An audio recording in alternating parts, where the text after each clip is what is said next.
Okay, but so this is how you shop. Yeah, you have to not just be seduced by organic guave nectar. All of this stuff is all nice and fun, but what's really important is this section back here. First of all, it's filtered water, not spring, so not ideal. However, we could overlook that. But my primary concerns are this: the water comes before the juice, so we know that we have more water than juice. Secondly to that, the third ingredient is cane sugar, so that means loads of sugar. In fact, we're seeing that 29 grams, it's a hefty amount. Then we have flavor. Anytime you have natural flavor, it is the synthetic mimicking of flavor, right? It's not actual flavor. It means it's been synthetic, it's been produced in a laboratory. So that's not coolio.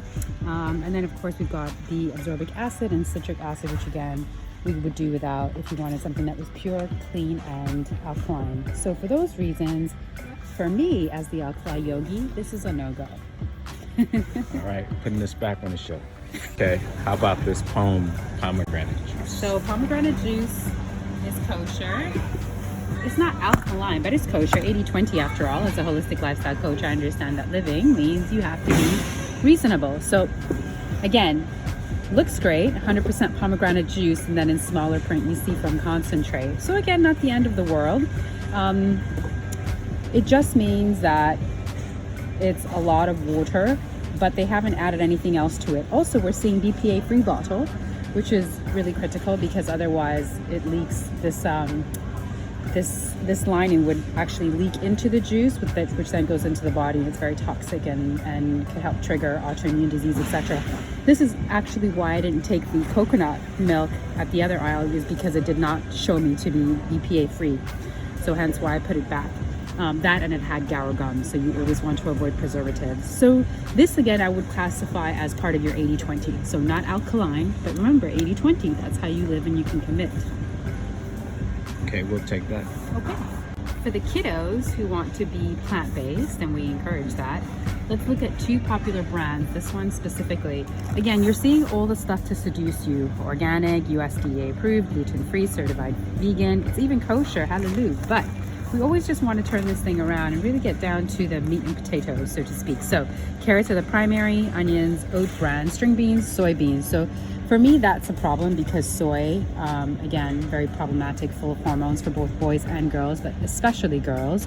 So don't love that. And given that it's the 1, 2, 3, 4, 5th ingredients, it means that there's a good amount of it. Zucchini, pressed canola oil, which I'm not a fan of, peas, brown rice flour, corn, soy again, a soy flour, but it's still soy, spinach, red peppers, garlic. Okay, so for that reason, I'm going to pass on these. And I think today I'm actually going to grab these other guys, the black bean burger, which are marginally better. And I say marginally because they're not entirely soy, but it comes only once in the ingredients. It's only listed once as opposed to twice, and it's much further down. So here the primary ingredients are organic black beans cooked in water, organic vegetables, which is great. I mean, again, we don't love that it has corn necessarily, or carrots. I think, did I see carrots somewhere? Because these are not alkaline, but we've got organic brown rice, rice flour, organic soybean oil. So this is the part that I have the most problem with.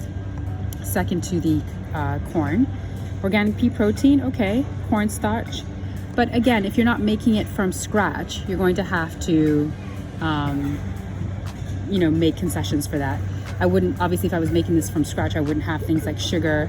The chili and the chipotle peppers, I don't have any problems with. Everything else is fine. So this is again part of that 80-20. I would say that, yeah, this is an 80-20 split in that 20% of the ingredients I would have liked to have removed, but 80% of it I'm okay with. So we're going to go with these today. And again, we're hitting all the major ones, all the other major points, which are great, which is, again, it's organic, plant-based, non-GMO, gluten-free, nothing artificial. But again, all of that means nothing if you're not able to identify the ingredients and see what it is that you're actually putting into your body. So for today, part of it, again, of the 80-20, we'll take these and we'll have them every once in a while. Ooh, all right. Okay, organic berries for smoothies. So all berries outside of cranberries are alkaline. So something like you could just do like the organic blueberries or the organic strawberries, or the blend here, which is great because it has the raspberries, blueberries, and blackberries, all of which are alkaline. So These are great options. Oh, this one is nice too. The triple berry blend with blackberries, strawberries, and blueberries. So we'll actually go with that one. Initially, this caught my eye because I'm like, oh, it also has banana in there. But actually, bananas, if they're not burro bananas, are not alkaline, and spinach is not alkaline. Now, on the flip side, this does have kale, which is nice because that is alkaline. So out of the 6 ingredients, we have 1, 2, 3, 4 that are alkaline, 2 of which are not alkaline out of the 6. But I like my smoothies to be quite fruit forward, so I don't necessarily try to put greens in my smoothies because I have a juice machine. So when I juice heavily green, but when I make smoothies, I kind of like to make them almost dessert-like by keeping them more fruit-based than anything else. So for me personally, I think I will end up taking the triple berry blend over there at the end today. That's going to be my go-to, but I could see how a lot of people. Oh, that's your uncle.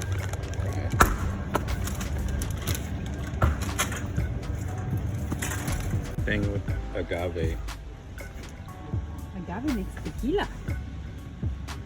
So, yes, agave is alkaline, as is coconut sugar and date sugar.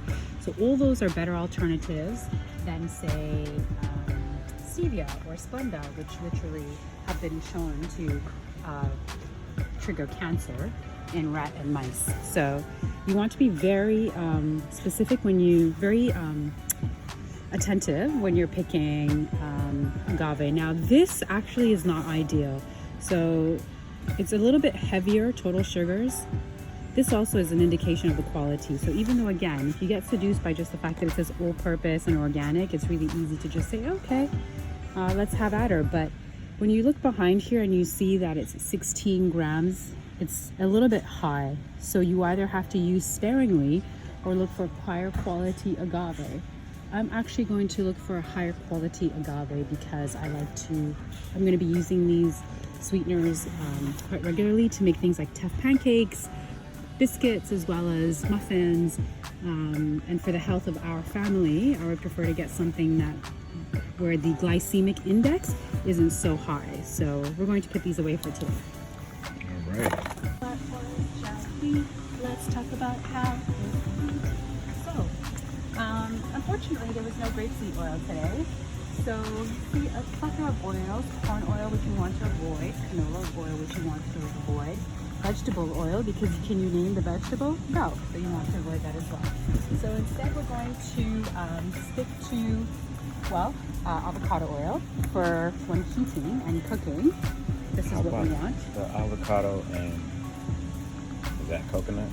This is MCT and chia. So they've taken chia and turned an oil into it. I don't know how chia, when turned into an oil and then it needs heat, how it then transforms. In other words, I don't know if it creates free radicals or not. Most of these oils will create free radicals, which is why when cooking at high heat, you want to avoid most oils, including coconut oil, for heating. You actually really want to stick to either avocado or grapeseed.